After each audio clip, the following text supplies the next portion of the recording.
Cordoba, sebuah kota yang terletak di selatan Spanyol, memiliki sejarah yang kaya dan kompleks yang terkait erat dengan perkembangan Islam di Eropa.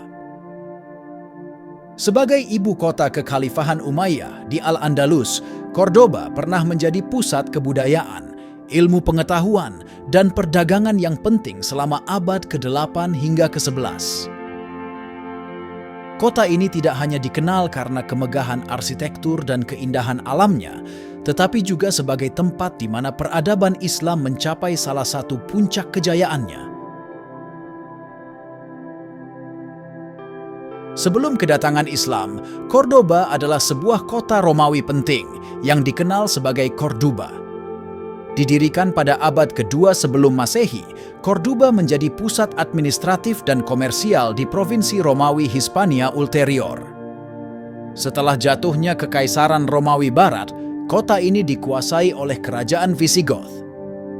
Pada awal abad ke-8, ketika pasukan Muslim mulai menaklukkan semenanjung Iberia, Cordoba menjadi salah satu kota pertama yang mereka kuasai.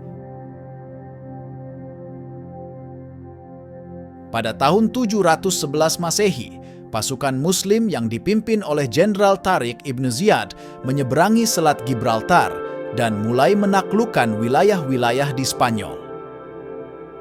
Cordoba jatuh ke tangan mereka pada tahun 716 Masehi. Pada awalnya, kota ini dikuasai oleh gubernur-gubernur yang ditunjuk oleh Kekhalifahan Umayyah di Damaskus. Namun, setelah jatuhnya dinasti Umayyah di Timur Tengah pada tahun 750 Masehi, salah satu anggota keluarga Umayyah, Abd al-Rahman ke-1, melarikan diri ke Al-Andalus dan mendirikan Emirat Cordoba pada tahun 756 Masehi. Di bawah pemerintahan Abd al-Rahman ke-1, Cordoba mulai berkembang pesat. Abd al-Rahman ke-1 memulai pembangunan infrastruktur dan mempromosikan toleransi agama yang memungkinkan masyarakat Yahudi dan Kristen untuk hidup berdampingan dengan komunitas Muslim. Pada masa ini, Cordoba mulai tumbuh menjadi pusat kebudayaan dan ekonomi yang penting di Al-Andalus.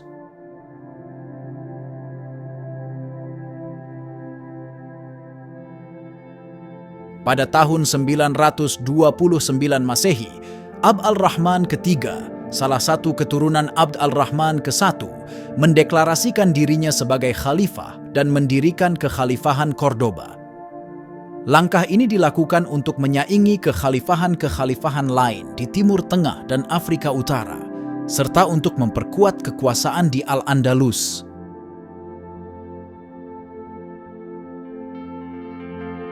Di bawah pemerintahan Abd al-Rahman III dan penerusnya, Cordoba mencapai puncak kejayaannya. Kota ini dikenal dengan arsitektur yang megah, termasuk pembangunan Masjid Agung Cordoba atau La Mezquita, yang dimulai pada tahun 784 Masehi dan terus dikembangkan oleh penguasa-penguasa berikutnya. Masjid ini menjadi simbol kemegahan dan keindahan arsitektur Islam, dengan hiasan mosaik yang rumit, lengkungan-lengkungan yang indah, dan halaman yang luas.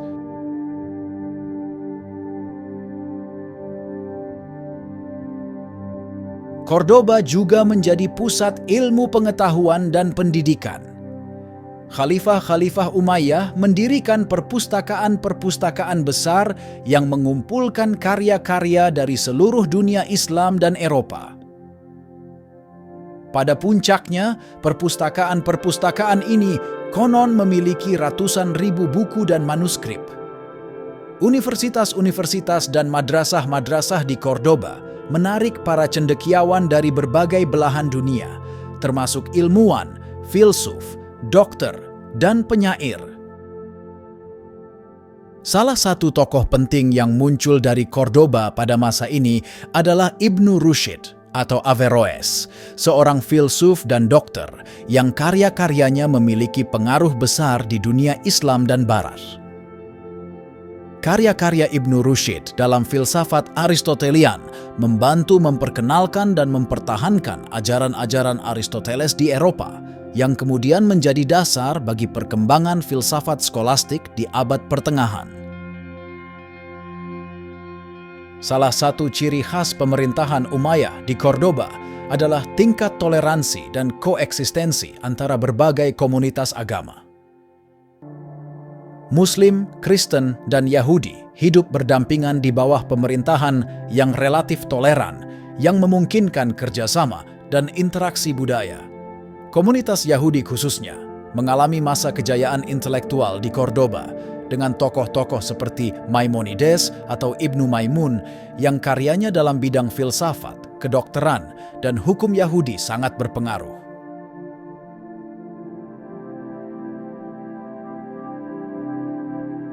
Model toleransi dan koeksistensi ini dikenal sebagai convivencia, yang memungkinkan terjadinya pertukaran ide-ide dan pengetahuan antara berbagai komunitas.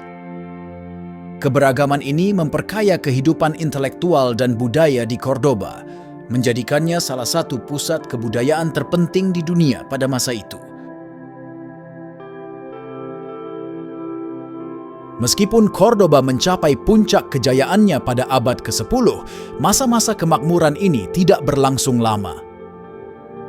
Setelah kematian Al-Mansur, seorang penguasa yang kuat pada tahun 1002, kekhalifahan Cordoba mulai mengalami kemunduran.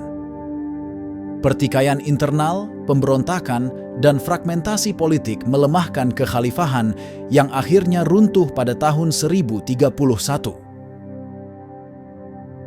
Setelah itu, Cordoba menjadi bagian dari berbagai kerajaan kecil atau disebut taifa yang saling bersaing di Al-Andalus. Pada tahun 1236, Cordoba ditaklukkan oleh Raja Ferdinand ketiga dari Kastilia, menandai berakhirnya pemerintahan Muslim di kota ini. Setelah penaklukan Kristen, banyak masjid diubah menjadi gereja, termasuk Masjid Agung Cordoba yang diubah menjadi Katedral Cordoba. Meskipun banyak perubahan yang terjadi, warisan arsitektur dan budaya Islam tetap terlihat di kota ini hingga hari ini.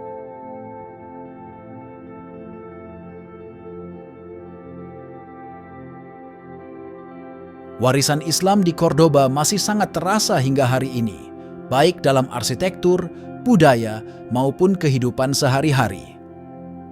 Masjid Agung Cordoba, yang sekarang menjadi katedral, adalah salah satu situs warisan dunia UNESCO yang paling terkenal dan dikunjungi oleh jutaan wisatawan setiap tahun.